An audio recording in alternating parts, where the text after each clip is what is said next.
Oke, kita berdoa sekali lagi ya. Bapa di surga, terima kasih bahwa kami laki-laki mendapatkan kebebasan untuk membaca, mendengar, mempelajari, merenungkan sebagian firman-Mu. Kami mohon supaya Engkau hadir di sini di gereja maupun dimanapun ada orang mengikuti kebaktian ini, dan memimpin kami semua dalam penyampaian maupun penerimaan firman. Tolong hamba mudah menyampaikan, berikan kekuatan jasmani, pikiran, khususnya suara, berikan pengurapan, berikan kata-kata. Kami serahkan seluruh persiapan khotbahnya, Engkau cerita baik kurangi ubahkan, sehingga apa yang dia beritakan betul-betul datang dari Tuhan, betul-betul merupakan suatu kebenaran, dan bisa disampaikan dengan sejelas-jelasnya. Dan biarlah semuanya dilengkapi, dibungkus dengan kuasa dan pekerjaan Roh-Mu, karena tanpa itu semua akan sia-sia. Tolong kami semua yang mendengar, berikan kami hati yang terbuka, berikan kami konsentrasi yang baik, dari awal sampai akhir, berikan terang secukupnya supaya kami bisa mengerti. Dan Tuhan, kalau kami sudah mengerti, tolong supaya kami bisa tunduk pada kebenaran firman, dan menjadi pelaku atau penanggap firman, bahkan kalau boleh menjadi pemberita firman. Sehingga lebih banyak lagi orang boleh mengerti firman ini, dan nama Tuhan bisa lebih dipermuliakan. Setan pasti bekerja, kami mohon Kau kuatkan semua kami menghadapi godaan dan pekerjaannya dalam acara ini atau dalam seluruh kebaktian, supaya apapun yang mereka lakukan, firman tetap bisa disampaikan dan diterima dengan sebaik-baiknya untuk kemuliaan nama Tuhan. Terima kasih Bapa, dalam nama Yesus kami berdoa. Amin.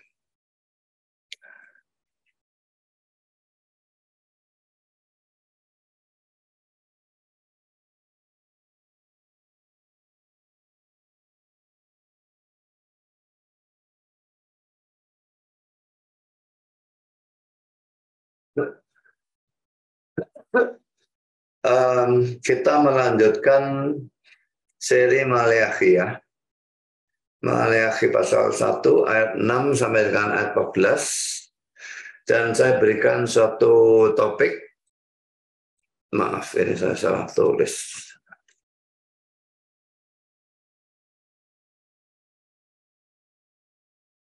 Imam-imam yang menghina Tuhan. Imam itu jabatan tinggi ya di dalam Bait Allah. Bisa imam besar, bisa imam-imam, lalu orang-orang Lewi, pelayan-pelayan Bait Allah. Seharusnya mereka memuliakan Tuhan, tapi mereka menghina Tuhan. Karena itu jangan heran kalau ada pendeta zaman sekarang yang menghina Tuhan. Dengan ajaran-ajaran sesat mereka yang gila-gilaan. Dan juga dengan praktek-praktek sesat mereka, membaptis ulang orang berarti menghina baptisan pertama, padahal itu dilakukan dalam nama Allah Tritunggal. Nggak ada bedanya, ini sama penghinaannya. Ya, cuma yang di sini cara menghinanya berbeda. Mari kita membaca dulu Maleakhi pasal 1 ayat 6 sampai dengan 14. Seorang anak menghormati bapaknya dan seorang hamba menghormati tuannya. Jika aku ini bapak, di manakah hormat yang kepadaku itu? Jika aku ini Tuhan, di manakah takut yang kepadaku itu? Firman Tuhan semesta alam kepada kamu, hai para imam yang menghina namaku, tetapi kamu berkata, dengan cara bagaimanakah kami menghina namamu? Ini sekarang jawabannya ya. Kamu membawa roti cemar ke atas mezbahku. Tetapi berkata, dengan cara bagaimanakah kami mencemarkannya?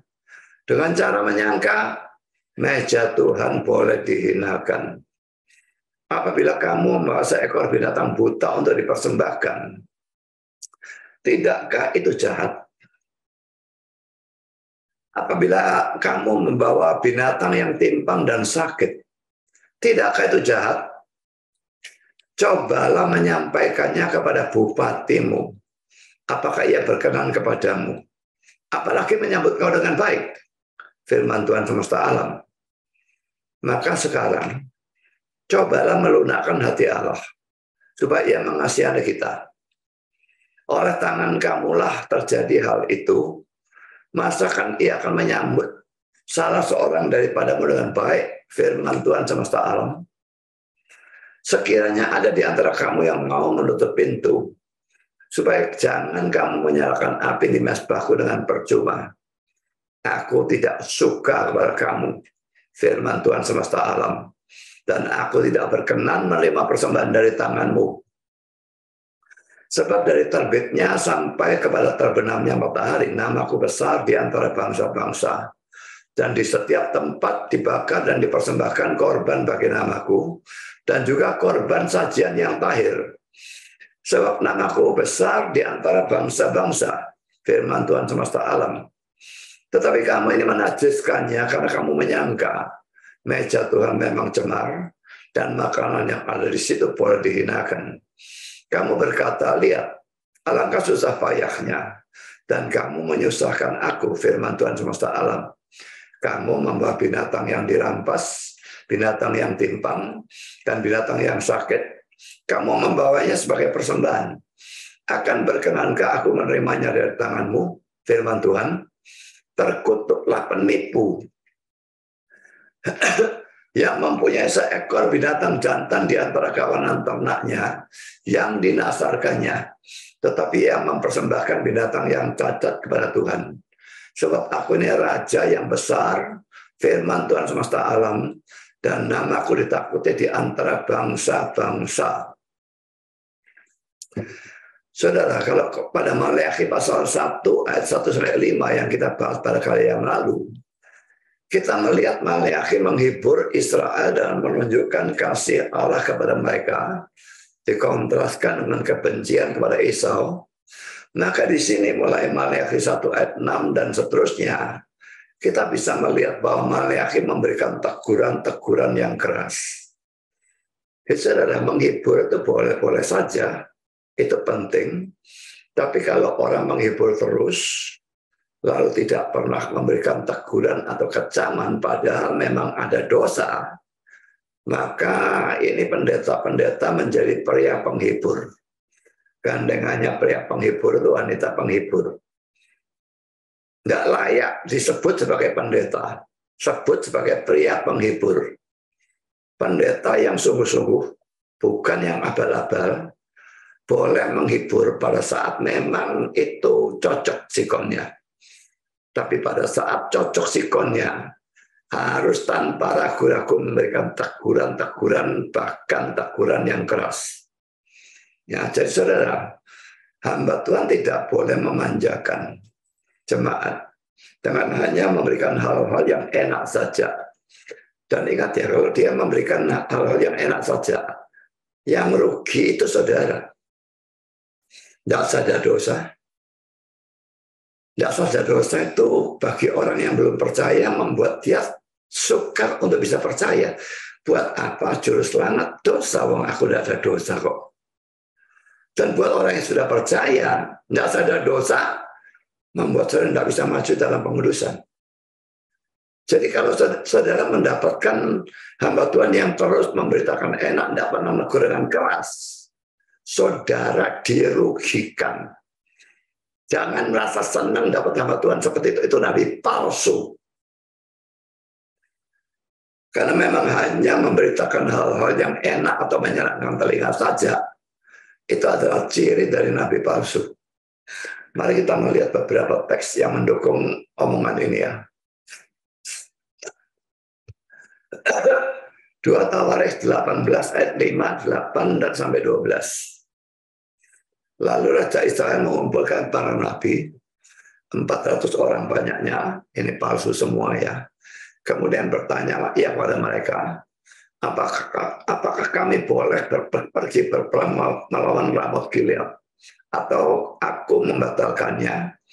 Jawab mereka, majulah, Allah akan menyerahkannya ke dalam tangan raja. Ini jawaban yang enak di kupingnya Ahab. Ya. Kemudian Raja Israel memanggil seorang pegawai istana, katanya, jemputlah Mikha bin Jimlah dengan segera. Karena Yosafat Yang titik-titik ini yang tidak kita baca ya. Tidak terlalu percaya dengan 400 nabi ini, dia tak menyadari rupanya kalau itu mereka nabi palsu. Lalu tidak ada kan nabi Tuhan. Lalu suruh jemput Mikha bin Yimla di penjara ini ya. Suruh jemput dengan segera. Sementara Raja Isa dan Yosafat, Raja Yehuda, duduk masing-masing di atas tahtanya dengan pakaian kebesaran. Dua raja ini duduk di atas tahta dengan pakaian kebesaran. Mikha bin Yimla yang ada seorang nabi Tuhan yang setia ada di penjara. Bukan hal yang aneh, saudara. Ya, kalau Yosafat itu setidaknya sebetulnya masih saleh. Tetapi kalau Ahab ini bejat bukan main, mereka justru jadi raja, pakai pakaian kebesaran, duduk di atas tahta, tapi Mikha ada dalam penjara.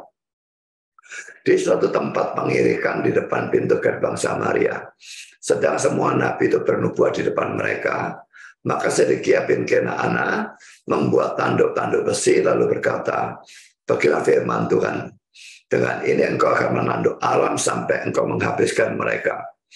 Juga semua nabi itu bernubuat demikian, katanya, "Majulah ke Ramot Gilead dan engkau akan beruntung.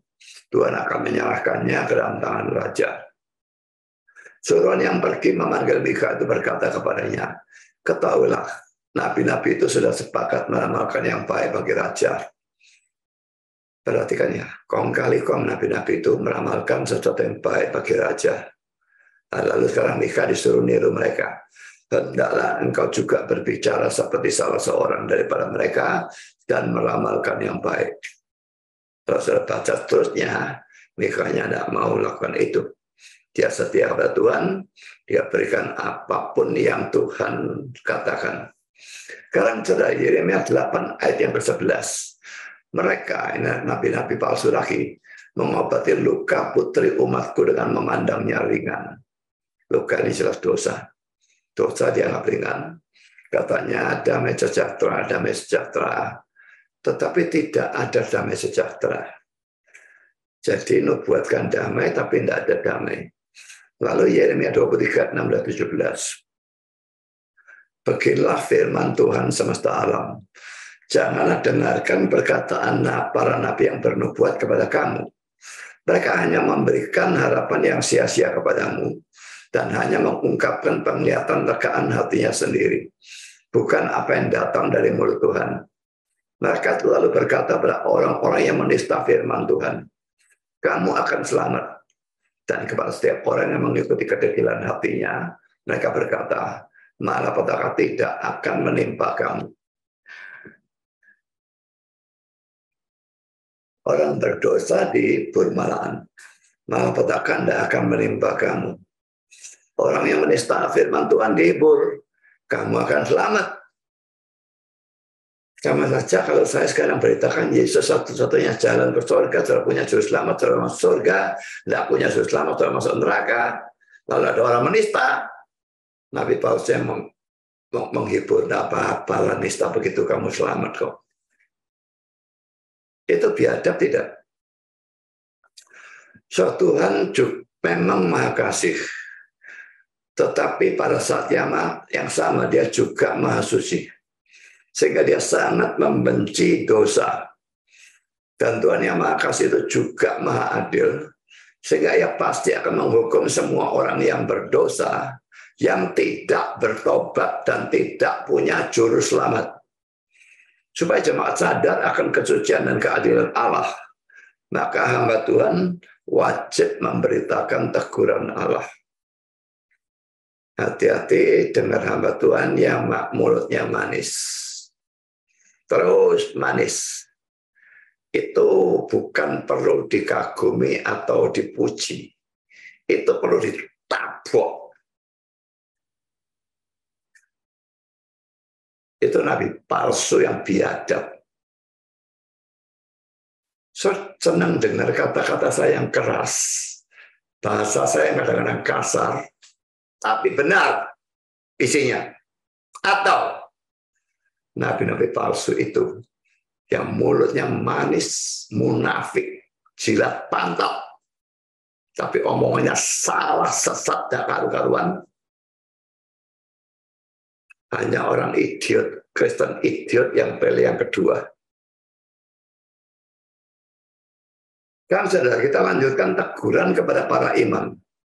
Dari kata-kata hai para imam dalam Maleakhi 1 ayat 6 dan Maleakhi 2 ayat 1, terlihat dengan jelas bahwa Maleakhi 1 ayat 6 sampai 2 ayat 9 adalah teguran yang ditujukan kepada imam-imam. Jadi kali yang akan datang kita bahas pasal 2 dan seterusnya, itu masih tetap teguran kepada imam ya. Tapi sekarang itu kita abaikan dulu, karena ini saja khotbahnya sudah panjang sekali. Ayat yang ke-6, seorang anak menghormati bapaknya, dan seorang hamba menghormati tuannya. Jika aku ini bapak, di manakah hormat yang kepadaku itu? Jika aku ini tuan, di manakah takut yang kepadaku itu? Firman Tuhan semesta alam kepada kamu, hai para imam yang menghina namaku. Tapi kamu berkata dengan cara bagaimanakah kamu menghina namamu? Pasal 2 ayat 1, maka sekarang kepada kamulah tertuju perintah ini, hai para imam. Jadi terlihat ya, 2 kali hai para imam. 2 teks ini berurutan, pasal 1 bagian akhir dan pasal 2 bagian awal, itu ditujukan kepada para imam. Saudara, hal yang pertama yang bisa kita simpulkan dari hal-hal ini ya, adalah pertama, ini menunjukkan bejatnya kerohanian pada saat itu. Enak tahu ya, bejat itu pakai G atau pakai T ya. Bejat begini ya saya kira ya. Kalau para imamnya saja bejat, bagaimana dengan rakyatnya atau jemaatnya? Apalagi dalam perjanjian lama, jelas terlihat bahwa kerohanian bangsa Israel itu sangat tergantung kepada pemimpinnya. Mau dia seorang raja, mau dia seorang nabi, mau dia seorang imam, itu sangat mempengaruhi kerohanian di bangsa itu. Kalau pemimpinnya adalah seorang yang rohani, maka mereka juga ikut menjadi rohani. Sebaliknya kalau pemimpinnya brengsek, maka mereka juga ikut menjadi brengsek. Saudara lihat saja dalam Samuel, raja-raja dan sebagainya. Kalau rajanya saleh seperti Daud, seperti Salomo, maka kerohanian daripada jemaatnya itu bagus. Tapi barang rajanya seperti Ahab dan banyak lagi yang lain, maka mereka sujud menyembah berhala dan macam-macam hal yang seperti itu. Jadi imamnya bejat, bagaimana rakyat jemaatnya mau tidak bejat? Sekalipun dalam perjanjian baru, setiap orang percaya diberi Roh Kudus yang memimpin dia, dan karena itu sudah tidak perlu minta baptisan Roh Kudus. Gereja-gereja tolol itu hari Pentakosta adakan acara-acara gila, minta baptisan Roh Kudus. Kalau saudara sudah percaya Yesus dengan sungguh-sungguh, saudara sudah dibaptis Roh Kudus, sudah diberi Roh Kudus, dan tidak usah mencari lagi. Jangan ikuti pendeta-pendeta tolol yang anggap orang sudah percaya bisa tidak punya Roh Kudus masihan. Itu omong kosong. Sekalipun dalam PB, tiap orang percaya sudah ada Roh Kudus yang memimpin dia, tapi pengaruh pemimpin rohani atau pendeta tetap sangat besar terhadap kehidupan jemaat secara rohani. Karena dialah yang mengajarkan firman Tuhan kepada jemaat. Dan mau tidak mau, pengalaman rohani akan mempengaruhi pengajarannya. Cuma kebanyakan gereja ya, saya kira 98% gereja, pendetanya tidak khotbah sendiri. 1 kali sebulan dia khotbah sendiri. Yang lain panggil orang, ajarannya juga jadi gado-gado. Lalu ya tergantung kerohanian jemaat, lalu jadi tidak tergantung dia saja. Karena yang ngajari banyak. Kalau yang ngajar sesat bisa jadi sesat, yang ngajar bagus bisa jadi bagus. Saya lanjutkan, ada orang yang berkata bahwa seorang pendeta tidak bisa membawa jemaatnya ke tingkat yang lebih tinggi dari tingkat dirinya sendiri, tingkat kerohanian. Jadi kalau pendetanya brengsek secara rohani, maka jemaatnya pasti juga akan menjadi brengsek. Karena itu jangan berpendapat bahwa pergi ke gereja yang pendetanya sesat itu tidak apa-apa. Toh kita berbakti kepada Tuhan, bukan kepada manusia. Memang kita berbakti kepada Tuhan, tetapi kita juga memerlukan pertumbuhan rohani yang baik untuk bisa tetap mengikut Tuhan dengan setia. Dan ini tidak bisa saudara dapatkan kalau pendeta saudara adalah orang yang dangkal rohaninya, apalagi pengetahuannya ngawur, tidak karu-karuan, atau tidak ada sama sekali, atau apalagi sesat. Haruskan baptis selang, rebut jemaatnya orang jadi maling, bilang Yesus bukan Allah.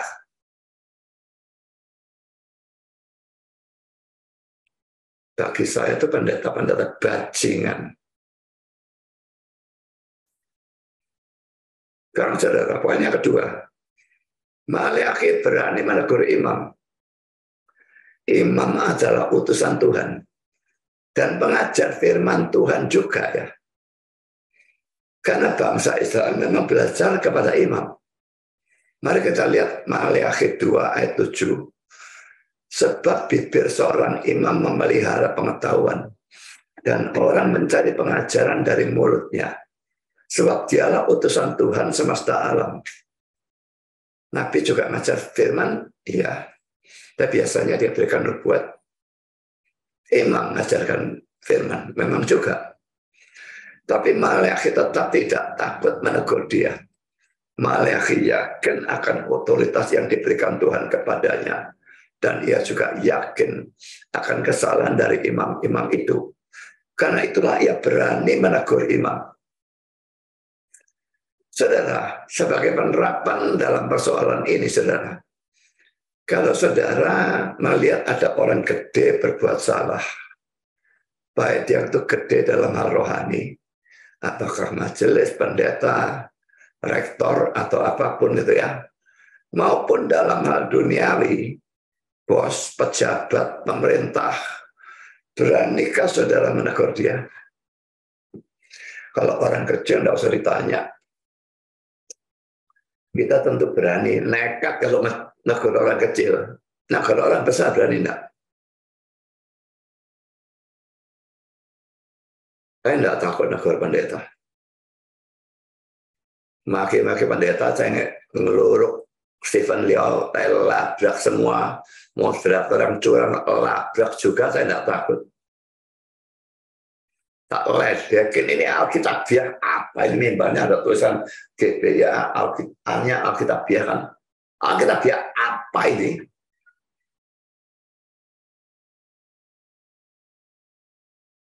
Belajar ya. Berani negur orang bahkan yang besar. Tapi syarat pertama saudara memang harus yakin orang itu memang salah. Sekarang poin ketiga, Maleakhi mereformasi dari atas. Kalau imam-imam bisa dibereskan kerohaniannya, maka dengan sendirinya rakyat juga akan beres. Sebetulnya sama dengan Martin Luther ya, waktu dia mengadakan reformasi itu ya. Tulisan 95 tesisnya dipakukan di pintu gereja Wittenberg, bukan ditujukan kepada jemaat awam. Tapi sebenarnya ditujukan kepada penggede gereja. Jadi reformasi sebelumnya dari atas pergi ke bawah. Kalau satu gereja bisa saudara reformasi pendetanya, maka otomatis nanti reformasinya menurun kepada jemaatnya. Tapi kalau saudara mereformasi jemaatnya, reformasinya tidak bisa naik ke atas pendetanya. Dan ini perlu dipikirkan oleh orang-orang yang mau tetap ada di gereja yang sesat. Karena dia pikir dia mau membetulkan jemaat-jemaat, teman-teman. Saudara mesti mereformasi pendetanya dulu, saudara. Saudara bisa reformasi pendetanya?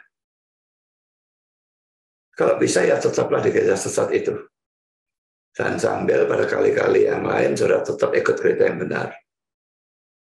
Maksudnya saya pagi ikut yang sesat, tujuannya mereformasi. Sore ikut yang benar, kebaktian online atau apapun untuk diri saudara sendiri. Tapi saya tidak percaya sama sekali saudara bisa mereformasi pendetanya. Mereformasi dari atas. Luther berhasil enggak? Padahal dia seorang pastor. Apalagi kalau saudara jemaat awam. Banyak orang bodoh dinasihati terus tidak pernah mau keluar dari gereja sesat itu.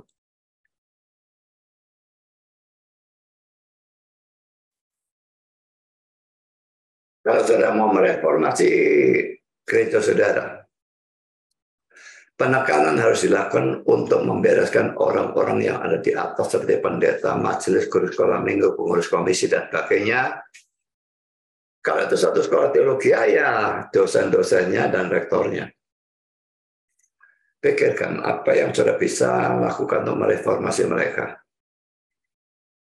Mengajak berdiskusi, ini sangat diragukan ya.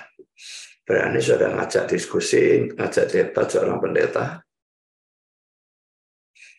Kalau saya bisa. Saya dulu khotbah, saya yakin saya tidak salah. Emang khotbahnya keras, tapi benar. Ngamuk mereka. Saya dipanggil menghadapi komisi pemuda, majelis, pendeta. Saya debat habis-habisan sampai mingkem semua, diam tutup mulut. Jangan mimpi saya dipanggil seperti saya lalu ya. Tak mau undang saya khotbah ya kak partai, saya gak peduli kok. Tapi saya tidak mau mengalah pada saat saya yakin saya benar dan mereka yang salah. Jadi ngajak diskusi ini, ya kalau sudah punya bahannya, misalnya seminar ini sudah punya bahannya, sudah punya videonya, dengan itu kalau pelajari lalu ngajak pendeta saudara berdiskusi, karena dia baptis selam atau haruskan baptis selam dan ulang baptisan, maka itu bisa. Jadi tetap ada kemungkinan sekalipun ini tidak terlalu besar. Lalu contoh kedua, cuma contoh ya dari saya, usul membelikan buku rohani. Cuma ini juga membelikan buku rohani. Pendeta-pendeta gereja liberal, pendeta-pendeta karismatik, apakah mereka mau belajar buku rohani? Yang karismatik bilang, aku diajar Roh Kudus, gak butuh buku. Yang liberal tidak percaya firman Tuhan, mau jadi apa dikasih buku rohani. Memberikan buku rohani ini hanya kalau sebetulnya pendeta saudara itu bagus, lumayan lah setidaknya. Cuma dia tidak punya uang untuk beli buku. Nah, saudara belikan buku-buku rohani. Gereja yang punya pendeta bagus, kalau pendetanya butuh buku rohani, dan gereja punya cukup uang untuk membelikan, harusnya membelikan buku rohani untuk pendetanya. Cuma sebetulnya sekarang ini sudah begitu banyak buku elektronik, sehingga ini tidak terlalu perlu ditekankan. Cuma tetap buku elektronik banyak kesalahan. Jadi saya tetap butuhkan buku-buku fisik ini untuk mengecek kalau kalimatnya ini kok tidak make sense gitu ya. Maka saya cek ini benar apa enggak. Dan memang seringkali buku elektronik itu salah.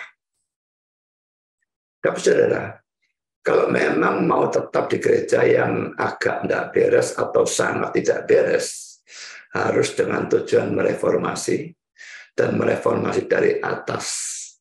Pikirkan bisa atau tidak. Kalau tidak bisa, keluar dari gereja itu. Soalnya tidak berfungsi di sana. Jadi goblok. Tetap goblok. Sekarang saya lanjutkan dengan poin yang kedua, dosa para imam. Pertama, saudara, persembahan yang salah. Ayat 7, 8, dan 13. Kamu membawa roti cemar ke atas mezbahku, tetapi berkata dengan cara bagaimanakah kami mencemarkannya? Dengan cara menyangka meja Tuhan boleh dihinakan. apabila kamu membawa seekor binatang buta untuk dipersembahkan? Tidakkah itu jahat? Apabila kamu membawa binatang yang timpang dan sakit, tidakkah itu jahat? Cobalah menyampaikannya kepada bupatimu. Apakah ia berkenan kepadamu? Apalagi menyambut kau dengan baik. Firman Tuhan semesta alam. Kamu berkata, ayat 13 ya, lihat alangkah susah payahnya. Dan kamu menyusahkan aku, firman Tuhan semesta alam. Kamu membawa binatang yang dirampas, binatang yang timpang, dan binatang yang sakit.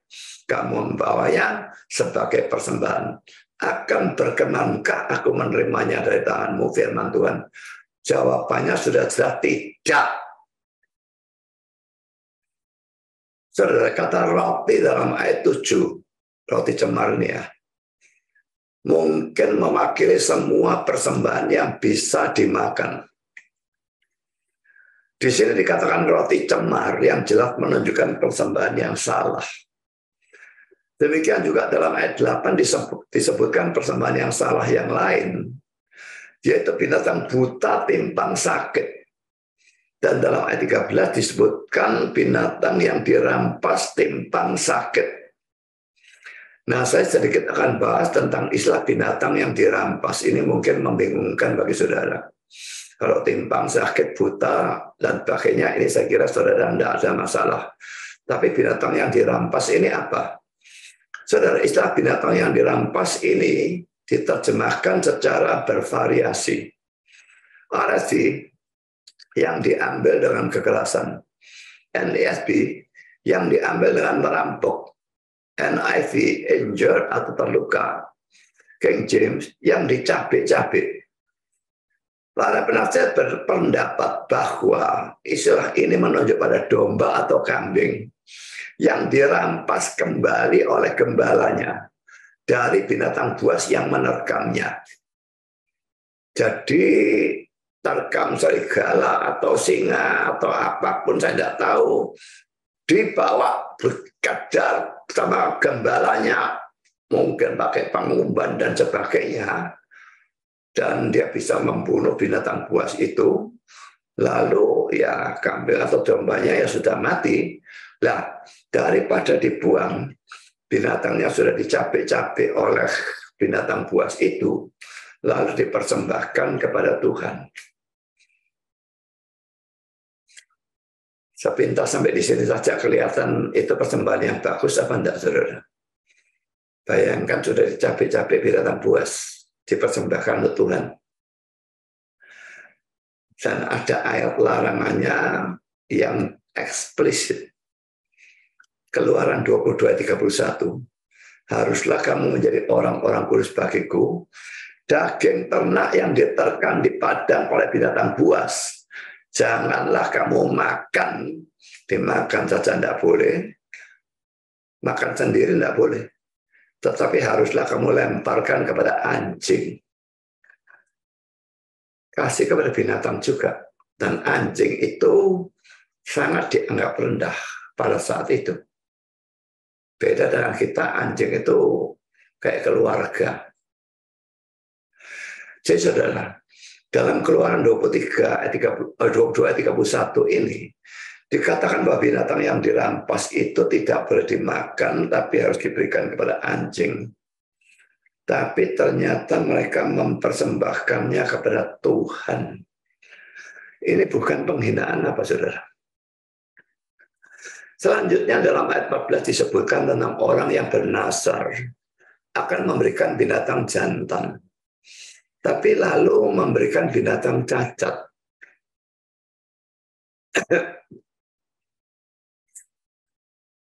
Nasarnya berikan binatang jantan, tapi penggenapan nasarnya berikan binatang cacat. Cacat jelas lebih murah dan sebagainya. Tapi terutama nanti kita akan lihat bahwa cacat itu, binatang persembahan itu kan tipe dari Kristus yang dikorbankan ya. Nah, Kristusnya suci, maka tipenya itu harus tanpa celah. Tidak boleh cacat, timpang, sakit, buta, apalagi yang dicabik-cabik. Kita baca dulu ayat 14 ya. Terkutuklah penipu yang mempunyai seekor binatang jantan di antara kawanan ternaknya yang dinasarkannya, tetapi ia mempersembahkan binatang yang cacat kepada Tuhan. Sebab aku ini raja yang besar, firman Tuhan semesta alam, dan nama aku ditakuti di antara bangsa-bangsa. Saudara, mengapa persembahan seperti ini salah? Poin A, karena hukum Taurat melarang hal itu. Kita baca ayat-ayatnya ya. Keluaran 12 ayat 5, anak dombamu itu harus cacat, jantan, tidak bercela. Jantan tidak bercela, berumur setahun. Kamu boleh ambil domba atau kambing. Ini domba Paskah kelihatannya Keluaran 12 ini ya.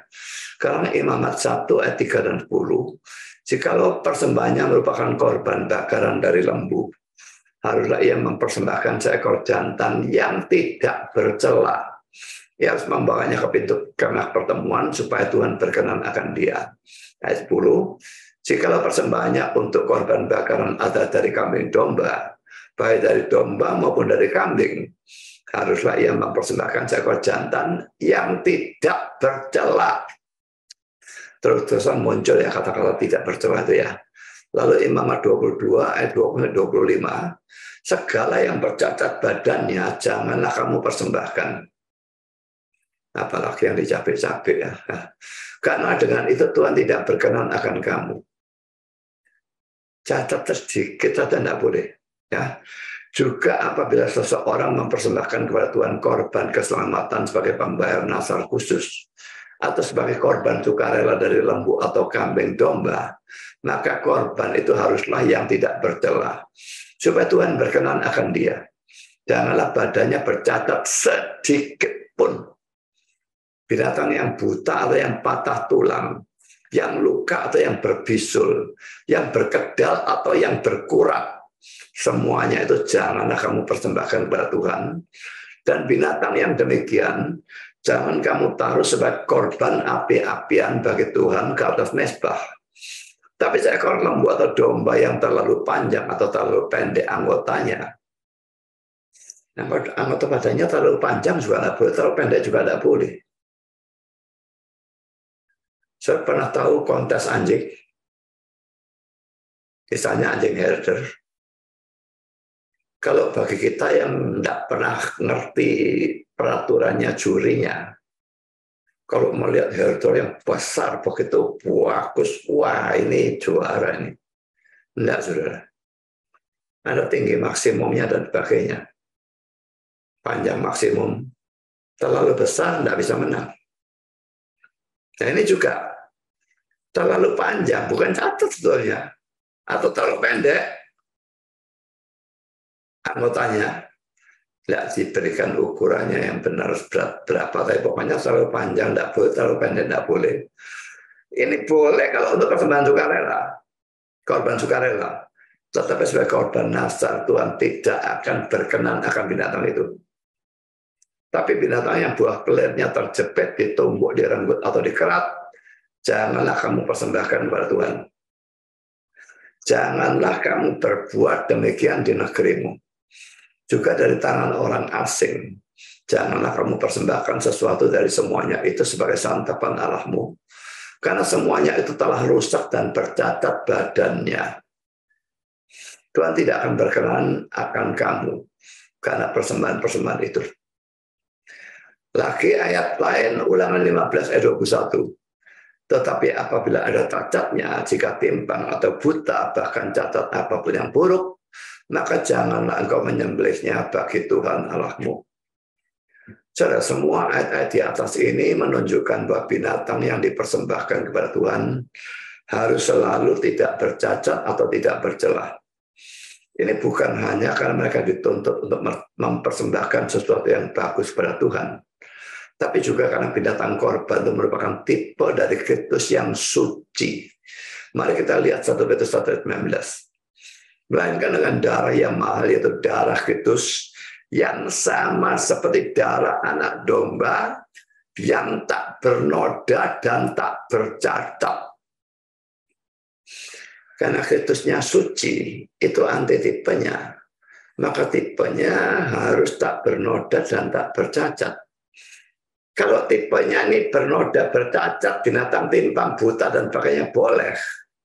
Nggak cocok nanti dengan antitipenya Kristus yang suci dikorbankan. Jadi ini bukan hanya harus memberikan persembahan yang baik, tapi ini menyesuaikan antara tipe dengan antitipenya. Sekarang poin B, gubernur saja akan menolak persembahan seperti itu. Ayat 8, apabila kamu membawa seekor binatang buta untuk dipersembahkan, tidakkah itu jahat? Apabila kamu membawa binatang yang timpang dan sakit, tidakkah itu jahat? Cobalah menyampaikannya kepada bupatimu. Apakah ia berkenan kepadamu? Apalagi menyambut engkau dengan baik, firman Tuhan semesta alam. Memang kalau orang menghadap pada penggede atau pada seorang nabi dan sebagainya, biasanya mesti bawa persembahan. Nah ini mau menghadap bupati, bawa persembahan, tapi persembahannya binatang cacat. Cobalah saudara berikan kepada siapa saja penggede binatang cacat gitu ya. Penggedenya terima atau ngamuk gitu ya. Sekarang poin pertama, kata bupati sebetulnya adalah gubernur dalam terjemahan Inggris. Kedua, pada waktu memberikan sesuatu pada Tuhan, baik itu merupakan persembahan kita maupun pelayanan kita, kita memang harus merenungkan. Pertama poin A, kalau persembahan yang akan kita berikan kepada Tuhan itu kita berikan kepada manusia, apalagi manusia yang berpangkat gubernur gitu ya, apakah manusia itu mau menerimanya? Saya beri berapa kepada Tuhan? Kalau itu diberikan kepada wali kota, dia mau terima? Atau dia marah? Nah kalau kepada wali kota saja saya tidak berani berikan yang segitu. Kepada Tuhan lalu berani. Ini otak saudara terbalik, saudara. Sekarang poin B.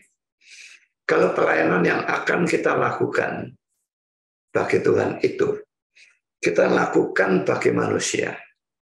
Apakah manusia itu mau menerimanya? Kita sudah katakan ya, bos-bos itu sebetulnya masang CCTV. Sehingga dia bisa melihat setiap pegawainya yang mana yang bekerja dengan baik, yang mana kerja tidak baik. Kalau ada orang pelayan untuk Tuhan, ini tidak bisa di CCTV, saudara ya. Masa saudara Indra persiapan untuk saya di Jerman tadi maupun saya persiapan khotbah ini mesti dipasang CCTV ini, lucu kan ya. Tapi kita tahu ya, saya persiapan sungguh-sungguh atau enggak, saudara Indra sungguh-sungguh atau enggak, saudara Cahaya sungguh-sungguh atau enggak, Ibu Dorja sungguh-sungguh atau enggak, Franklin atau siapapun sungguh-sungguh atau tidak. Nah, kalau ternyata pelayan untuk Tuhan itu asal-asalan, lalu bandingkan kalau saudara jadi seorang pegawai dan bos saudara pasang CCTV sehingga melihat pelayanan saudara yang asal-asalan, apakah dia mau terima? Oh, dipromosikan, pangkat saudara dinaikkan, gaji saudara dinaikkan. Iya kalau bosnya idiot. Kalau manusia biasa saja menolak persembahan atau pelayanan kita karena menganggap sebagai penghinaan, bagaimana kita bisa memberikannya kepada Tuhan? Lalu pikirkan ini, saudara. Sekarang poin C. Tuhan itu maha besar, ayat 11 dan 14b. 14-nya saya baca semua. Nggak usah 14b.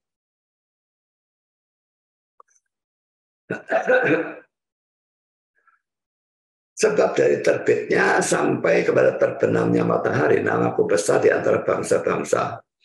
Dan di setiap tempat dibakar dan dipersembahkan korban bagi namaku. dan juga korban sajian yang tahir. Sebab namaku besar di antara bangsa-bangsa, firman Tuhan semesta alam.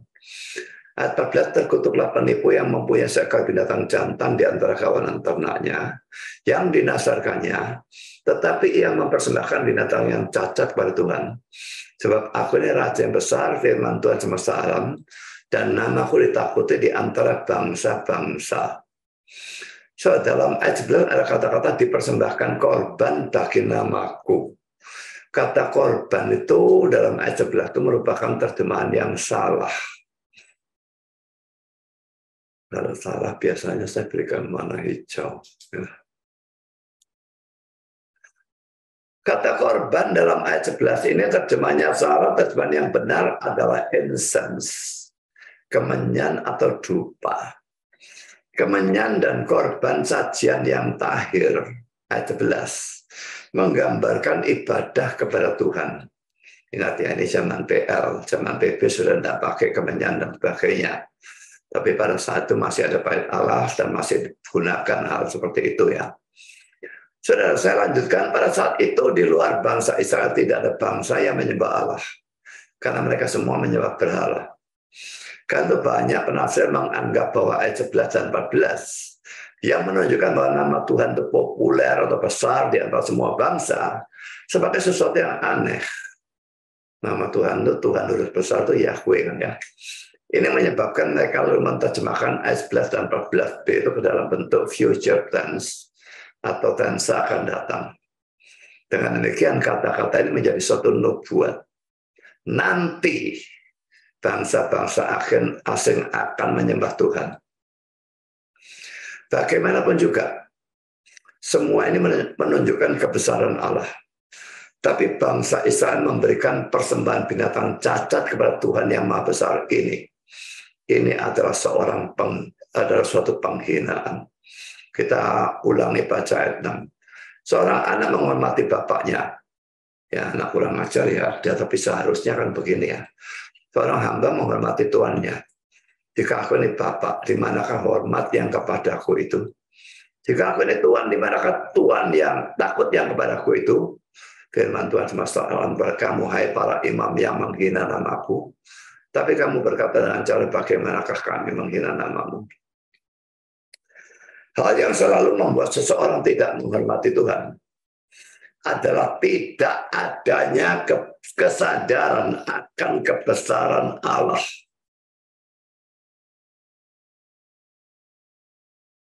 Tahu lagu How Great Thou Art? Apa Indonesianya itu ya? Saya lupa namanya. Saya lebih senang lagu dalam bahasa Inggris karena kata-katanya biasa lebih indah. How great thou art. Betapa besarnya engkau. Orang yang selalu menyadari kebesaran Allah pasti akan selalu menghormatinya. Tapi kalau dia tidak menyadari Allah itu Maha Besar, atau sekalipun dia tahu tapi dia tidak memikirkan dan tidak mempedulikan, cuekin saja, maka dia tentu tidak akan menghormati. Kalau saudara berdoa, sebaiknya jangan selalu menyebut Tuhan dengan sebutan Bapa. Awas ya, saya tidak memaksudkan bahwa saudara tidak boleh menggunakan sebutan Bapa. Boleh, memang dia Bapa kok. Kalau saudara memang percaya Kristus, dia saudara anak, biarpun anak adopsi, dia Bapa. Tapi saya memaksudkan untuk tidak selalu menyebut Bapa. Mengapa? Karena sebutan Bapa hanya mengingatkan kita akan kasihnya kepada kita, dekatnya dia dengan kita, dan pemeliharaannya terhadap diri kita. Tetapi sebutan Bapa ini tidak mengingatkan kita akan kebesarannya. Sebaliknya, kalau kita menggunakan sebutan Allah atau Tuhan semesta alam, atau Allah yang Maha Kuasa, maka sebutan-sebutan ini mengingatkan kita akan kebesaran Allah, sehingga bisa menyebabkan kita menghormati dia. Kalau cara melihat pada doa Bapa kami yang diajarkan oleh Yesus, maka saya bisa melihat bahwa kalimat pertama bukan hanya berbunyi Bapa kami, tetapi Bapa kami ditambahi saudara yang di surga. Matius 6 ayat 9. Ini tujuannya supaya kita ingat bahwa sekalipun dia memang adalah Bapa kita yang mengasihi kita, tapi dia juga adalah Allah yang bertahta di sorga. Dengan demikian kita bisa mengingat kebesaran Tuhan dan menghormatinya.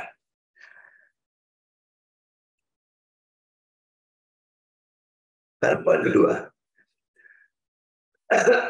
ini dosanya imam ya. Membiarkan rakyat memberikan persembahan yang salah. Kalau rakyatnya beri persembahan salah, tugasnya imam negur.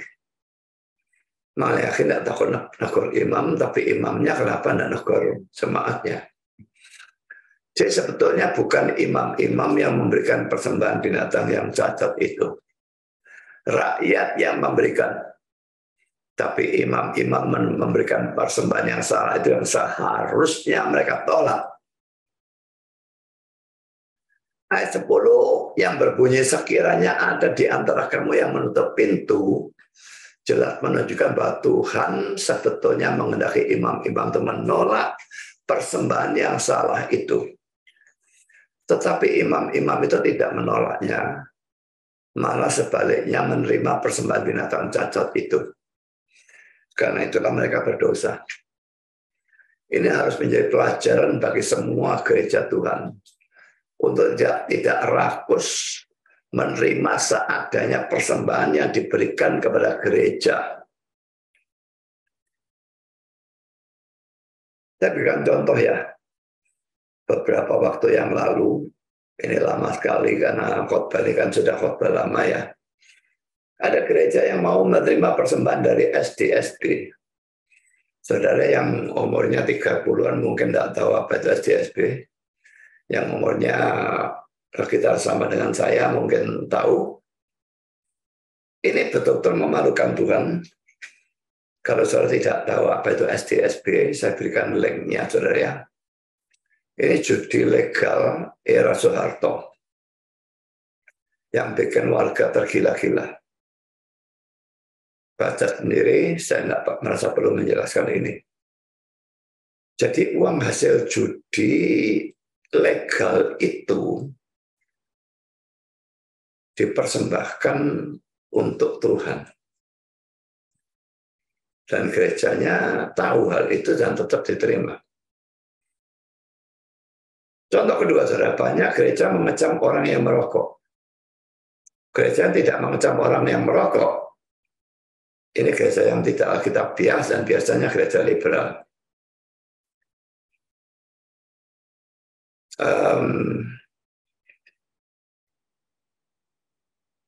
Saya pernah khotbah di gereja GPIB. Saya biasa khotbah datang terlalu pagi. Dan datang terlalu pagi, masuk dalam gerejanya, saya lihat tuh, di dalam gereja ada puntung rokok. Nah, waktu itu khotbah PI, saya serang rokok-rokok itu. Setelah selesai khotbah, selesai ibadah, lalu ada acara kayak makan gitu ya. Lalu pendetanya ngomong kepada saya, Pak Budi, pendeta GPIB itu yang laki, semua merokok.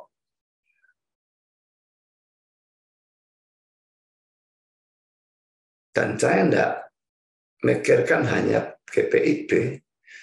Saya berasal dari GKI, saya tahu juga pendeta-pendeta GKI yang merokok. Kalau saya tidak salah, satu gereja GKJW di daerah Magetan, itu seorang teman saya khotbah di sana, dan dia bilang kalau gereja itu bubaran, pintunya dibuka, yang keluar lebih dulu bukan orang, tapi asapnya rokok. Berarti mereka merokok dalam kebaktian. Nah, saya tidak bicarakan gereja yang tidak waras seperti itu. Saya membicarakan gereja yang benar, pasti melarang orang merokok. Karena rokok itu sudah diketahui dengan pasti oleh ilmu medis, merusak kesehatan. Banyak sekali merusaknya. Bisa menyebabkan jantung, bisa stroke, bisa penyumbatan, bisa apa saja. Saya tidak tahu apa, kanker paru-paru. Lah, tapi anehnya gereja mengecam orang yang merokok ini, kalau dia butuh sumbangan, mereka pergi ke pabrik rokok. Minta sumbangan pabrik rokok. Ini tidak konsisten. Kalau saudara memang melarang rokok, jangan minta sumbangan ke pabrik rokok.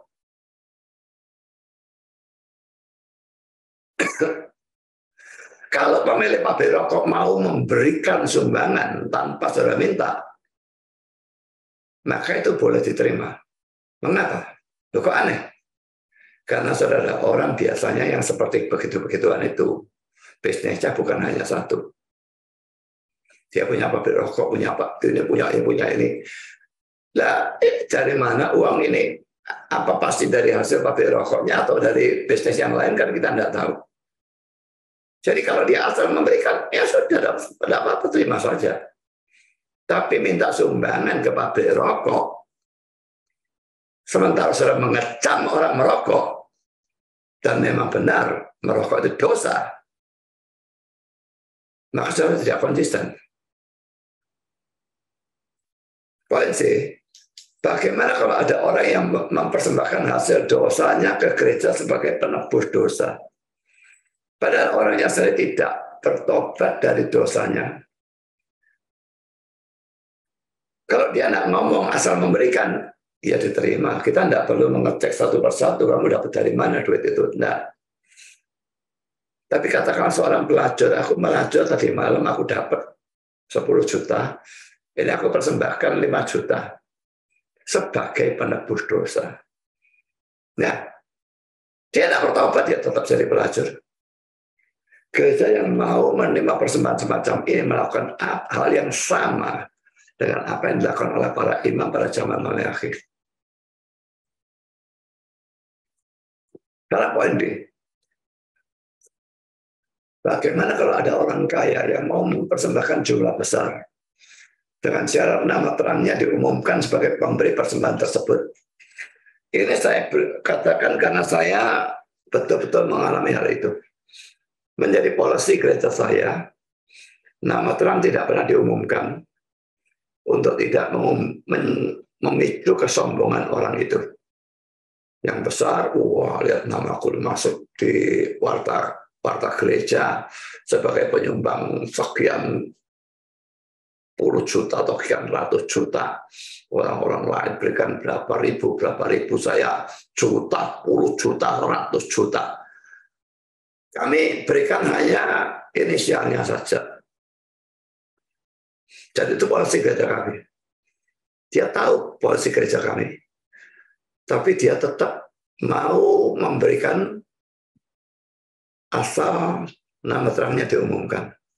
Tidak tahu maksudnya menguji gereja kami atau gimana.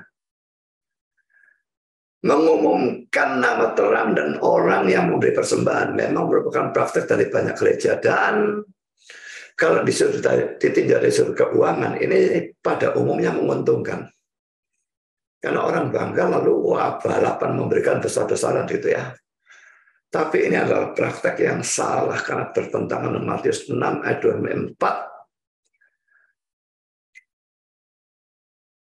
Kalau tangan kananmu beri, jangan tangan kirimu tahu, atau sebaliknya saya tidak ngerti ya. Saya selalu lupa yang mana. Dan saya percaya bahwa ayat ini berlaku bukan hanya dalam persoalan memberi sedekah, tapi juga dalam memberi persembahan. Alasannya karena konteksnya yaitu Matius 6:1-18. Penekanannya adalah untuk tidak melakukan suatu tindakan yang baik sebagai suatu pameran supaya dilihat orang. Tapi kenapa gereja-gereja umumkan nama terang persembahannya berapa? secara ekonomi menguntungkan, balapan memberi, mereka terima lebih banyak. Gereja saya nggak mau itu. Tidak peduli merupakan suatu kerugian. Kami sudah putuskan tidak mengumumkan nama terang. Jadi berikan inisial namanya saja. Bahkan dulu gereja yang lama, saya suruh pakai nama samaran yang hanya diketahui dia sendiri. Lalu orang-orang itu pakai nama aneh-aneh, Saddam Hussein, apa segala macam. Saya sukanya lah, pokoknya dia tahu Saddam Hussein itu dia. Nah, dalam pengumuman tidak masalah itu Saddam Hussein, orang kan tidak tahu Saddam Hussein siapa. Masa Saddam Hussein dari presiden itu lalu memberikan persembahan ke gereja kan ya enggak. Ini juga harus menjadi pelajaran bagi setiap hamba Tuhan yang membiarkan begitu saja seadanya dosa dalam gereja. Hamba Tuhan itu wajib menegur jemaat yang berbuat dosa dan bukannya membiarkannya begitu saja. Makanya saudara, kalau saya khotbah onsite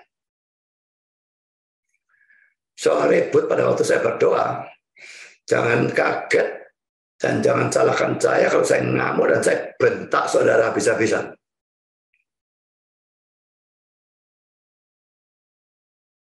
Yang selama ini sering melakukan bentaan dan marah itu Stephen Tong dan saya. Dan saya tidak berminat mengubah itu. Kalau orang itu omong-omong, ngantuk dan sebagainya, ngelamun, bicara-bicara jalan-jalan, saya pasti marah, saya bentak. Itu mengganggu konsentrasi saya, itu mengganggu konsentrasi jemaat. Bisa saja seandainya jemaat itu tidak terganggu konsentrasinya, dia mendengar Injil dan dia bertobat. Tapi gara-gara gangguan itu, dia tidak mendengar, lalu dia tidak bertobat. Jadi jangan anggap remeh ya. Ribut di gereja, omong-omong, jalan-jalan. Memang gerejanya mbahmu lah. Datang terlambat ya sama saja. Apalagi kalau sudah nubruk firman.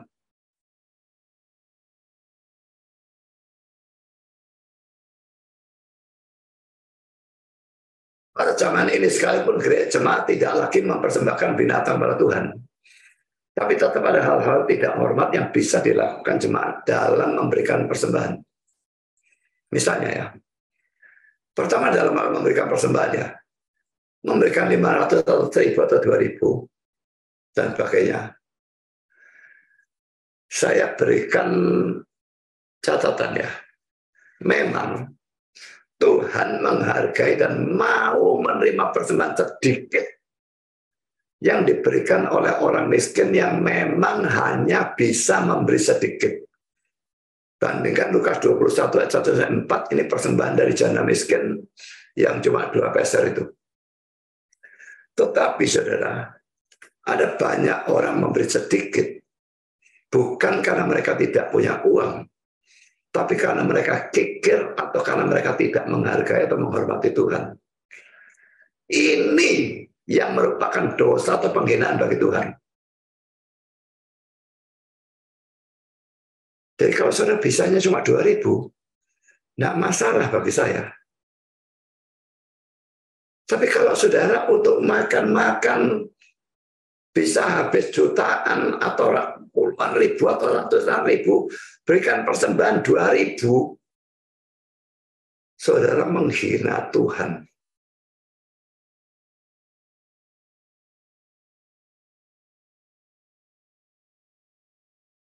Juga saudara, di gereja saya yang dulu sebelum saya jadi hamba Tuhan, ada gereja yang ya gereja itu meletakkan kotak persembahan di pintu masuk gereja, ditulis PMUT, itu singkatan dari persembahan mata uang terkecil.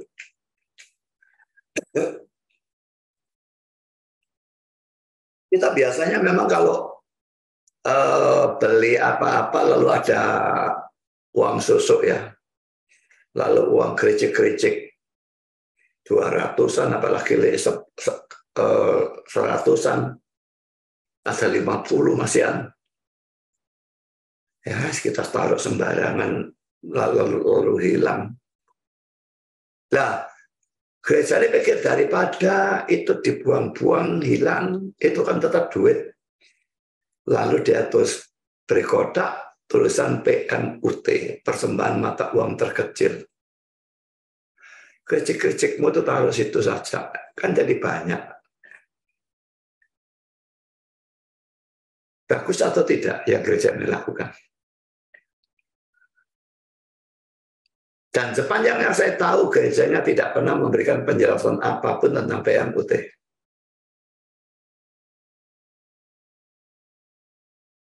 Berarti tindakan ini bisa mendidik jemaat untuk kalau memberi kepada Tuhan, beri yang kecil-kecil saja, tidak apa-apa kok. Gericik-gericik juga tidak apa-apa. Ini mendidik jemaat untuk memberi sedikit kepada Tuhan. Jadi kita mungkin mau tiru tulis PMUT, tapi singkatannya persembahan mata uang terbesar. Nah, itu tidak apa-apa, saudara. Sekarang poin kedua, datang terlambat atau pulang terlalu pagi dalam kebaktian. Ini khususnya gereja-gereja yang besar. Parkirannya menimbulkan kemacetan. Kalau datang terlambat biasa orang sini kok. Tapi sudah bisa datang tidak terlambat pada waktu sekolah atau kuliah atau kerja. Tapi kalau ke gereja tetap datang terlambat. Dan yang terlambat ya orang itu saja. Bertobatlah, itu penghinaan. So kalau menghadap Jokowi janjian jam 9, saudara berani datang jam 9 lebih 10. Dan Jokowi cuma presiden. Ini Tuhan. Mau pulang terlalu pagi. Yang saya lihat dalam gereja Bukit Zaitun, gerejanya pendeta Yusuf BS. Jemaatnya cukup banyak, kalau tidak salah kira-kira 3.000 dulu, yang tahu sekarang. Parkirannya tidak karu-karuan. Akhirnya khotbah belum selesai, itu orang sudah berbondong-bondong pulang. Banyak yang pulang. Dan dia biarkan saja. Ini pendeta tidak tahu mendidik jemaat. Kalau saya pernah datang ke acaranya Benny Hinn di Betani, kami tahu ini pulang pasti antri tidak karu-karuan. Waktu saya pergi bersama dengan Pak Handoko, dan memang belum bubar, kami pulang. Juga saya kalau boleh. Karena saya tidak anggap gereja itu sebagai gereja.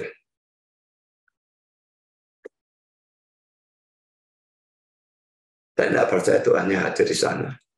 Lalu ada apa? Saya hormat sama siapa?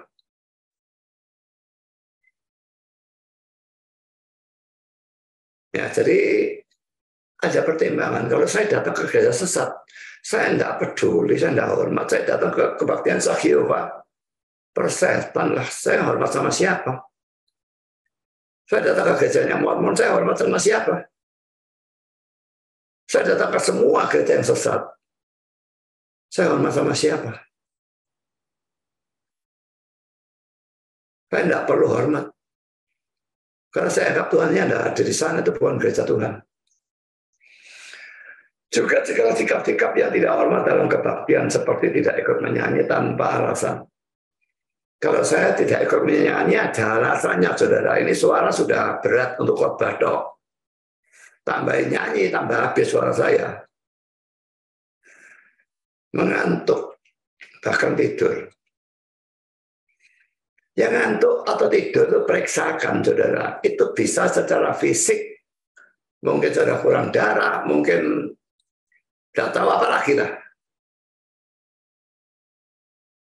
Kurang vitamin, kurang ini, kurang itu. Bisa ditangani.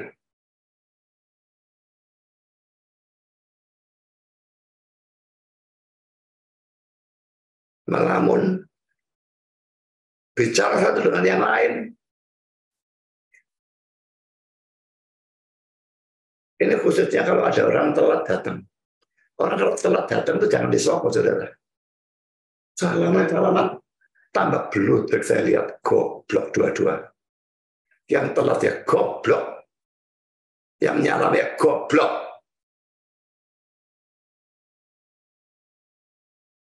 Sudah mulai kebaktian. Yang telat cepat duduk. Gak usah ngantuk di sini, saudara.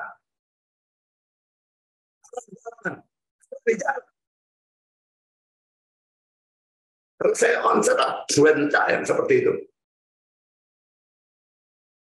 Yang nyalami saudara PK, saudara bersikap ramah terhadap dia. Saudara bersikap kurang ngajar terhadap Tuhan.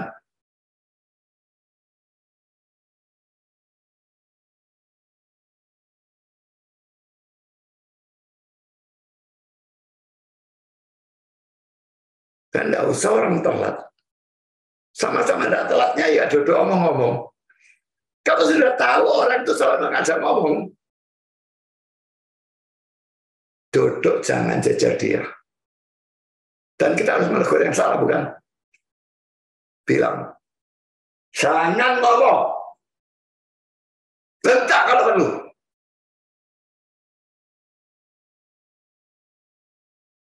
Ya jangan bentak dalam kebaktian. Bentak di luar.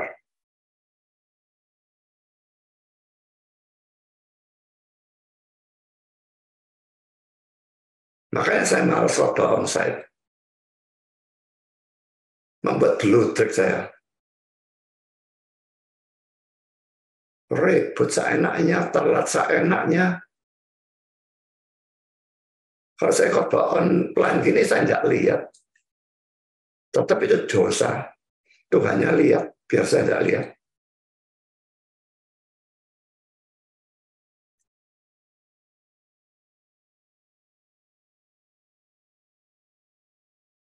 Yang ketiga, membiarkan anak-anak kecil berlari-lari dan membuat keributan dalam kebaktian. Ini laki-laki bukan sabar, bukan kasih. Tapi tidak bisa mengatur anak, tidak becus punya anak. Tidak berani mendisiplin, pemanjaan tolol. Ini khotbah saya penuh dengan makian.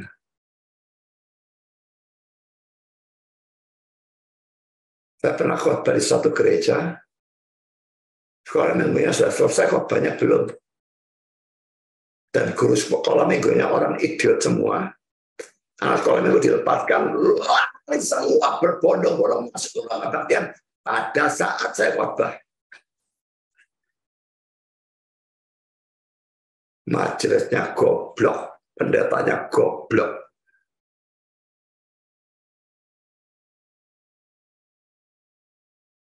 Guru sekolah minggunya goblok. Orang tuanya juga goblok. Ya becus didik semua.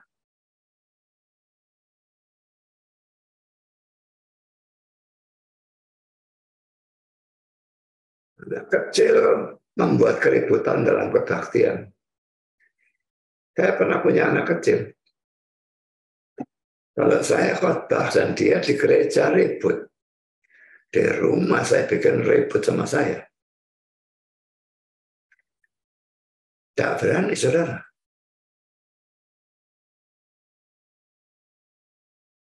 Dan jangan pernah omong kosong dengan berikan alasan omong kosong. Anakku ini punya kelainan, jadi tidak bisa ditangani dengan disiplin. Omong kosong.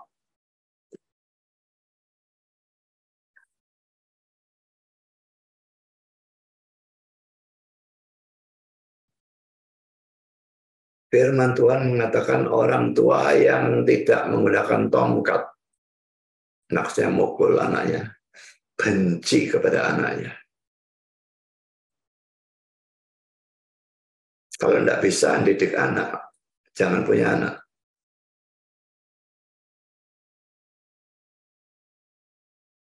Pendeta harus bisa mendidik jemaat. Jemaat harus bisa mendidik anak. Guru sekolah minggu juga harus bisa mendidik anak. Jangan izinkan anak ribut. Marahi. Poin keempat, menyebut nama Tuhan dengan sia-sia atau sembarangan. Dan dengan Keluaran 27 tidak usah saya bacakan. Sikit-sikit Tuhan. Jadi Tuhan dipakai sebagai guyonan.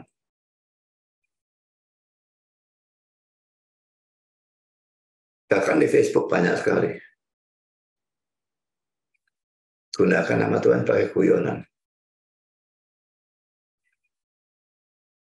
Sekarang saudara, adalah tugas dari semua hamba Tuhan dan majelis untuk menegur jemaat yang melakukan hal-hal tersebut.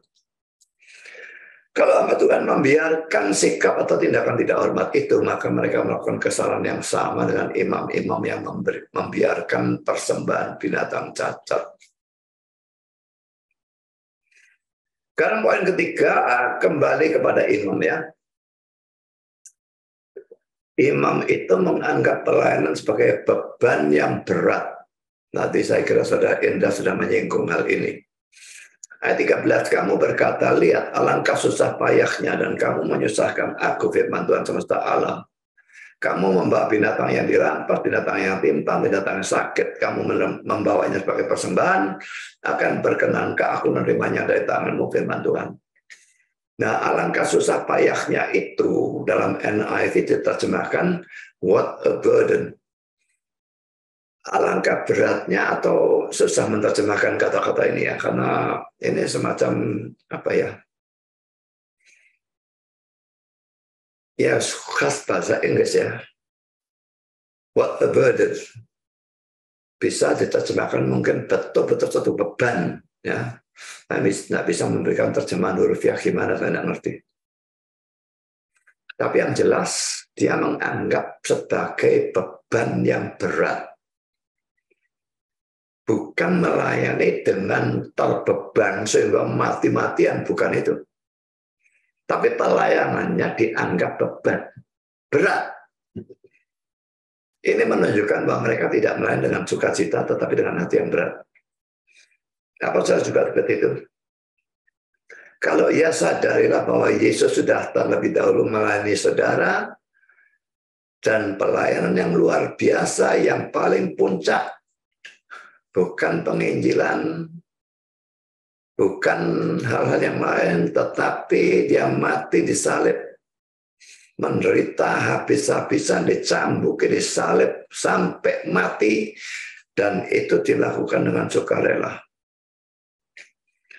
Maukah sekarang saudara membalas kasih dan kebaikan Tuhan dengan melakukan pelayanan bagi Tuhan dengan sukacita, dengan mati-matian, bukan dengan berat hati?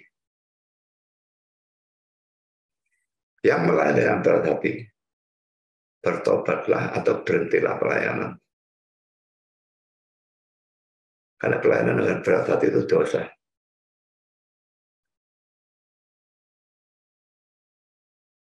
Poin keempat, memandang hina meja Tuhan, ayat 12 dan 13. Tetapi kamu ini menajiskannya, karena kamu menyangka meja Tuhan memang cemar, dan makanan yang ada di situ boleh dihinakan. Kamu berkata, lihat alangkah susah payahnya, dan kamu menyusahkan aku, firman Tuhan semesta alam. Kamu membawa binatang yang dirampas, binatang yang timpang, binatang yang sakit. Kamu membawanya sebagai persembahan, akan berkenankah aku mau menerimanya dari tanganmu, firman Tuhan.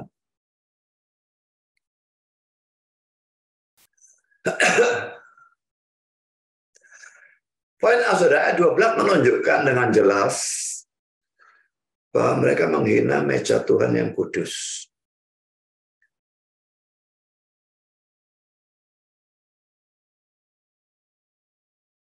Dan dalam ayat 13 ada kata-kata, dan kamu menyusahkan aku. Ini laki-laki salah terjemahan. NIV memberikan terjemahan yang rasanya hurufiah ya.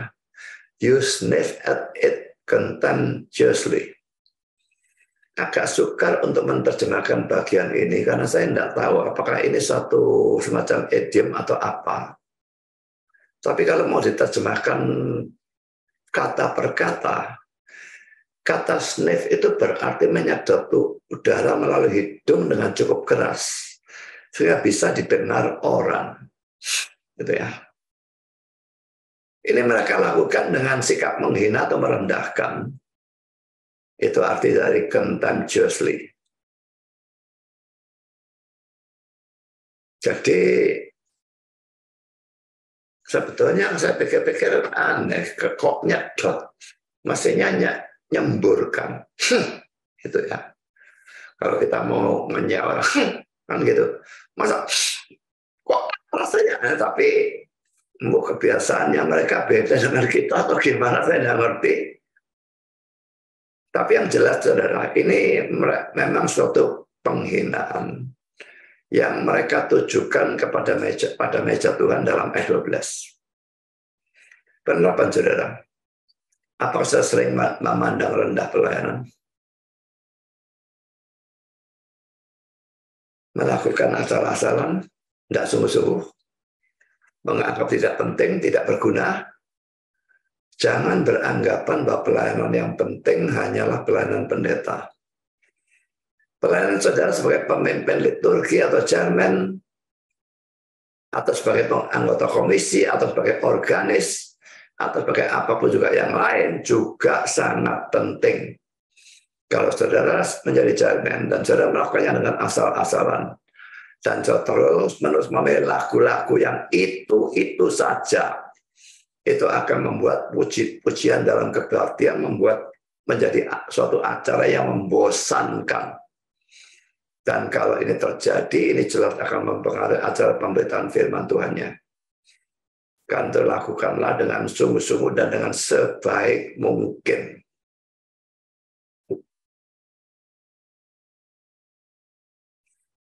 Kedua, jangan menghina atau merendahkan apa yang kudus di hadapan Tuhan. Ada banyak orang yang bersikap seperti anjing dan babi yang tidak tahu menghargai barang yang kudus dan mutiara dan sebagainya. Matius 7 ayat 6. Misalnya sikap tidak hormat terhadap firman Tuhan, baptisan. Nah ini baptisan diulang. Ini biadab ini. Perjamuan kudus dan sebagainya. Berikan kepada anak, berikan orang belum dibaptis, pakai perjamuan kudus juga, dan sebagainya.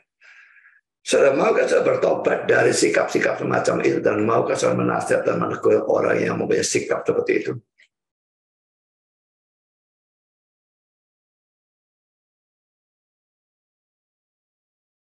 Sekarang kita masuk dalam bagian ketiga. Akibat dosa-dosa itu pertama, Tuhan tidak berkenan kepada mereka. Ayat 10, aku tidak suka kepada kamu. Tuhan ini bukan orang munafik ya. Banyak orang munafik tidak suka tapi senyum-senyum, muji-muji, memuakkan. Paling memuakkan orang munafik. Saya tipe orang yang ngomong apa adanya. Dan itu kontras dengan munafik. Nah, terjemahan NIV, I am not pleased with you. Aku tidak berkenan kepadamu. Sekalipun mulut mereka menyebut Tuhan atau Bapa, tapi tindakan mereka tidak hormat, bahkan menghina Tuhan. Sehingga Tuhan tidak berkenan kepada mereka. Bahkan dalam ayat 14 Tuhan menyebut mereka dengan menggunakan kata yang sangat keras, yaitu terkutuk. Kita baca ayat 14, terkutuklah penipu yang mempunyai seekor binatang jantan di atas kawanan ternaknya, di antara kawanan ternaknya yang dinadarkannya, tapi yang mempersembahkan binatang cacat kepada Tuhan. Saudara, kalau saya tidak bertobat dari sikap atau tindakan yang tidak hormat kepada Tuhan, maka Tuhan juga tidak berkenan kepada saudara. Poin B, bukan hanya sikap atau tindakan tidak hormat, tapi semua dosa membuat Tuhan tidak berkenan kepada kita. Karena itu buanglah semua dosa tanpa kompromi. Kedua, Tuhan tidak mau menerima persembahan mereka, ayat 10. Sekiranya ada di antara kamu yang mau menutup pintu supaya jangan kamu menyalakan api di mezbahku dengan percuma. Aku tidak suka kepada kamu, firman Tuhan semesta alam, dan aku tidak berkenan menerima persembahan dari tanganmu. Tuhan memang tidak pernah mau menerima persembahan dari orang yang hidupnya tidak berkenan kepada Tuhan. Kita, pendetanya, majelisnya tidak bisa tahu. Saya berikan persembahan, dia diterima. Tapi Tuhan anggap itu persembahan itu sudah ada. Mari kita lihat Kejadian 4 ayat 3-5a. Setelah beberapa waktu lamanya, maka Kain mempersembahkan sebagian dari hasil tanah itu kepada Tuhan sebagai korban persembahan. Habel juga mempersembahkan korban persembahan dari anak sulung, kambing dombanya, yakni lemak-lemaknya. Maka Tuhan mengindahkan Habel dan korban persembahannya, tapi Kain dan korban persembahannya tidak diindahkannya. Habel memberikan yang terbaik, anak sulung, lemak-lemaknya. Tapi Kain hasil tanah, sudah tidak ada darahnya itu sudah. Sudah gitu tidak dikatakan hasil tanah yang terbaik. Lalu Yesaya 1:11-13a, untuk apa itu korbanmu banyak-banyak? Firman Tuhan, aku sudah jemu akan korban-korban bakaran berupa domba jantan, dan akan lemak dari anak lembu gemukan. Darah lembu jantan dan domba-domba dan kambing jantan tidak kusukai. Apabila kamu datang untuk menghadap di hadiratku, siapakah yang menuntut itu daripadamu, bahwa kamu menginjak-injaklah pelataran bait suciku? Jangan lagi membawa persembahan yang tidak sungguh, sebab baunya adalah kejijikan bagiku. Saudara berikan persembahan yang tidak sungguh, tidak rela, dan sesedikit mungkin, sepelit mungkin untuk Tuhan. Padahal semua yang saudara miliki itu Tuhan yang berikan. Kok bisa pelit kepada Tuhan itu mau jadi apa? Itu kejijikan bagi Tuhan, ngerti? Amos 5:22. Sungguh apabila kamu mempersembahkan kepadaku korban-korban bakaran dan korban-korban sajianmu, aku tidak suka, dan korban keselamatanmu berupa ternak yang tambun, aku tidak mau pandang. Melihat saja tidak mau. Matius 5:23-24. Sebab itu jika engkau mempersembahkan persembahanmu di atas mezbah, dan engkau teringat akan sesuatu yang ada dalam hati saudaramu terhadap engkau, ada ganjelan, saudara habis menyakiti orang dan pakainya, tinggalkan persembahanmu di depan mezbah itu dan pergilah berdamai dulu dengan saudaramu, lalu kembali untuk mempersembahkan persembahanmu itu. Gereja, pendeta, majelis memang tidak bisa melihat kehidupan saudara, dan kan untuk tetap menerima persembahan saudara. Tapi Allah menolak persembahan saudara yang hidupnya tidak berkenan kepada Dia. Artinya Dia tidak akan senang dengan persembahan itu, dan tidak akan menganggapnya sebagai suatu tindakan yang baik, dan tidak akan memberkati saudara karena persembahan yang saudara berikan itu. Bahkan itu dianggap dosa. Bandingan ajaran Maleakhi tentang hal ini dan ajaran dari banyak gereja zaman sekarang yang hanya menekankan persembahan atau persembahan persepuluhan tanpa memperdulikan apakah hidup dari orang yang memberikan persembahan atau persembahan persepuluhan itu berkenan kepada Tuhan atau tidak.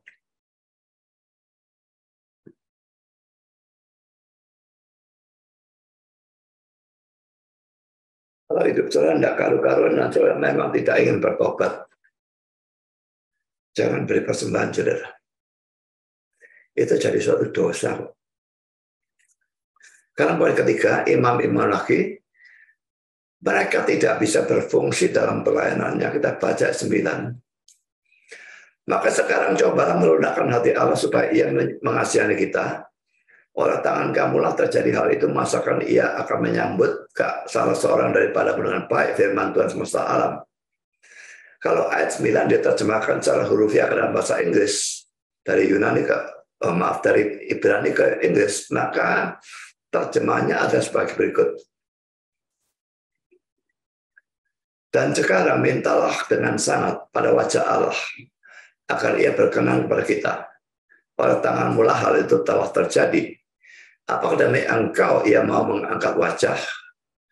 Kata-kata by your hand has this been done. Oleh tanganmu lah hal ini telah terjadi. Dalam ayat 9b ini ditafsirkan dua macam. Pertama, poin A, ini menunjuk pada persembahan binatang cacat. NIV mengambil penafsiran ini sehingga menerjemahkan with such offerings from your hands, dengan persembahan seperti itu dari tanganmu. Poin B, ini menunjuk pada tugas atau fungsi pelayanan imam-imam, yaitu memperdamaikan manusia dengan Allah atau menjadi pengantara antara Allah dan manusia. Saya lebih setuju dengan penafsiran yang kedua, karena lebih cocok dengan seluruh kalimat dari ayat 10 tersebut. Dan kalau ini benar, maka ayat 9 ini bukan suatu seruan untuk bertobat, melainkan suatu ejekan. Dengan kata lain, Maleakhi berkata kepada para imam, bukankah tugasmu adalah mendamaikan Allah dengan manusia? Sekarang dengan adanya sikap tidak hormat pada Allah dalam dirimu, cobalah lakukan tugasmu itu. Kamu tidak mungkin bisa melakukan tugasmu itu. Jelaslah bahwa ayat 9 ini menunjukkan bahwa imam-imam itu tidak bisa berfungsi lagi. Adanya dosa dalam diri mereka menyebabkan mereka tidak bisa melayani Tuhan atau tidak dipakai oleh Tuhan. Secara fisik mereka tetap melayani, tapi Tuhannya tidak gubris pelayanan mereka, tidak berkati juga. So, jangan berharap pelayanan saudara bisa sukses. Kalau saudara tidak berusaha hidup, betul-betul berusaha untuk menyucikan diri. Dan jangan pikir dosa-dosa kecil itu boleh tetap dibiarkan ya. Dusta seringkali dianggap dosa kecil. Semua orang dusta. Kemarin saya rundingan sama Rudy. Kemarin dulu, kalau tidak salah ya. Karena rundingan mau membatalkan operasi itu ya, yang di Malaysia. Rudy-nya bilang, gampang aja Pak. Bilang tidak ada dana. Saya bilang kepada Rudy, tak bocor.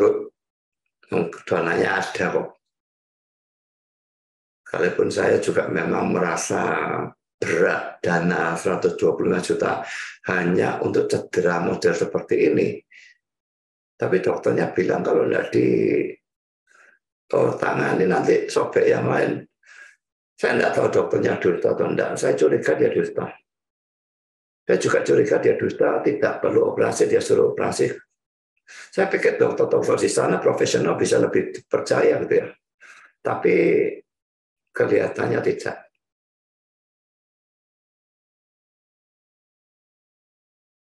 Tapi saya tidak mau turuti omongannya Rudy suruh bohong bilang tidak ada dana. Saya bilang sama Rudy, aku gak senang bujuk. Jadi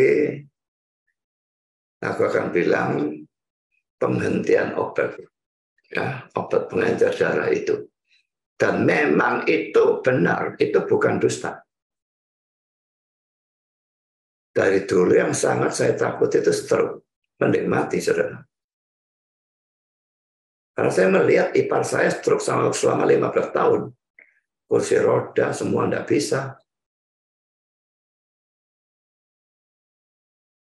Lebih baik mati daripada stroke. Jadi kalau disuruh menghentikan obat selama 12 atau 14 hari, kalau stroke saya yang stroke bukan dokternya. Dia tetap dapat duit. Saya stroke, saya mati. Bukan urusan dia. Jadi pembatalan itu bukan sesuatu yang salah bagi saya. Saya sangat mencurigai dokter ini ya cuma cari duit tok, nggak peduli pasiennya nanti cari bagaimana. Makanya saya mau hasil MRI-nya saya ambil dan saya tunjukkan ke ortopedi yang kenal baik, yang pasti tidak membohongi. Yang seperti ini memang parah, memang bisa sobek lebih banyak, atau memang harus operasi, atau bagaimana.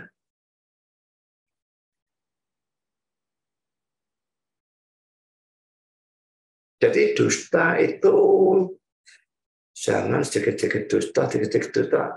Buang sejauh-jauhnya sedapat mungkin. Kadang-kadang memang harus menyakiti hati orang. Saya makan di rumahnya orang, disuguhi makanan, enak, dia yang masak. Padahal makannya tidak enak.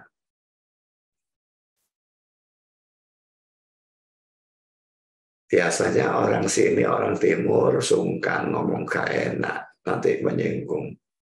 Oh enak, enak. Oh enak, tak tambahin lagi, habis itu kabel ya. Papomu kapan?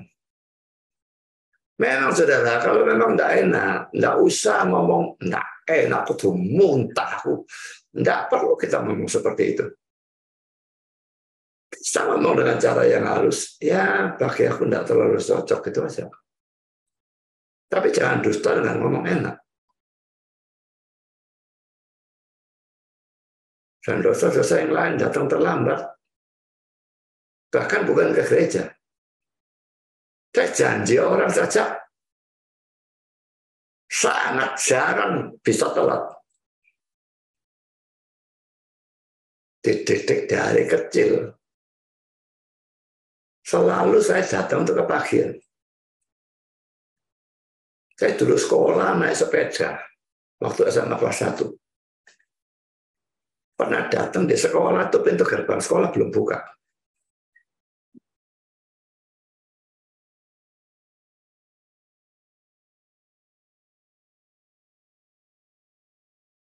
Jadi saya terhadap orang-orang yang suka ngaret itu sangat tidak senang. Dan saya gak cocok kumpul dengan orang yang ngaretan. Dia janji tidak tepat, janji tidak tepat. Saya tidak senang sama sekali.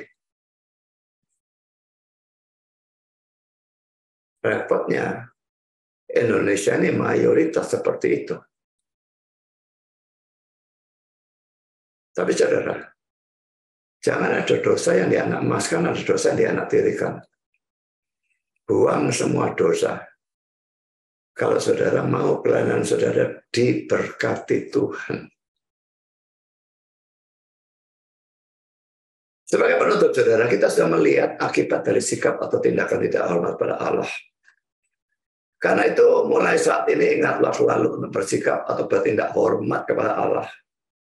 Baik dalam kehidupan pribadi maupun dalam berbakti di gereja. Buang semua telat, ngelamun, bicara, jalan-jalan, rame-rame, ribut-ribut, dan sebagainya. Sadari Tuhan yang Maha Besar hadir. Bersikaplah hormat, berbakti dengan sungguh-sungguh. Tuhan memberkati saudara. Amin.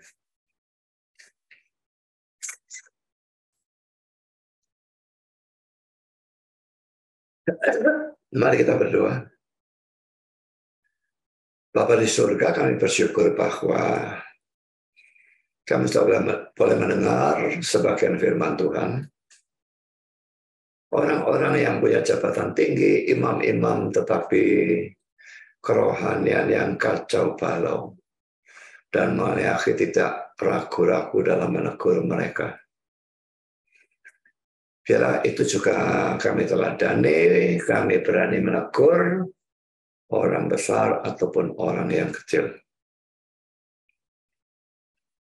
Dan juga Tuhan kami melihat dosa-dosa para imam yang tidak menghormati Tuhan, bahkan bisa dianggap menghina Tuhan, membiarkan jemaat melakukan dosa-dosa yang merupakan penghinaan karena mempersembahkan binatang cacat dan sebagainya. Tolong Tuhan supaya kami belajar, hamba Tuhan maupun jemaat, belajar makin lama makin hormat kepada Tuhan dalam kehidupan pribadi dan khususnya dalam kehidupan gereja.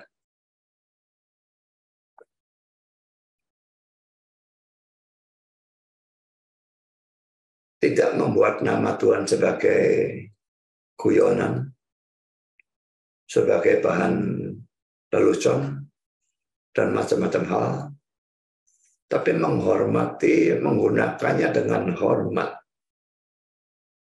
dan tidak dengan sembarangan. Juga dalam kami melakukan pelayanan, tidak kami melakukan pelayanan bukan asal-asalan, tapi melakukannya mati-matian.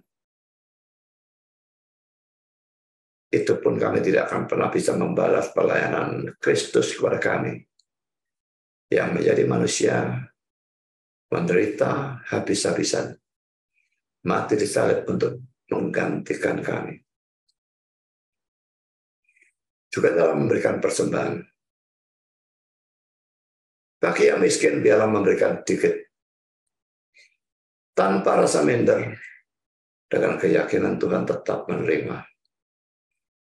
Tapi yang kaya, dan hanya memberikan sedikit, sedangkan untuk hal-hal yang lain, pakaian, makanan, jalan-jalan, bisa menghabiskan banyak, pertobatkan mereka. Dan sadarkan bahwa semua mereka dapat dari Tuhan. Tindakan pelit kepada Tuhan, kalau Tuhan membalas dengan menghentikan berkat jasmani, berkat keuangan kepada mereka, akan membuat mereka menjadi pengemis. Terima kasih Bapa. Dalam nama Yesus kami berdoa. Amin.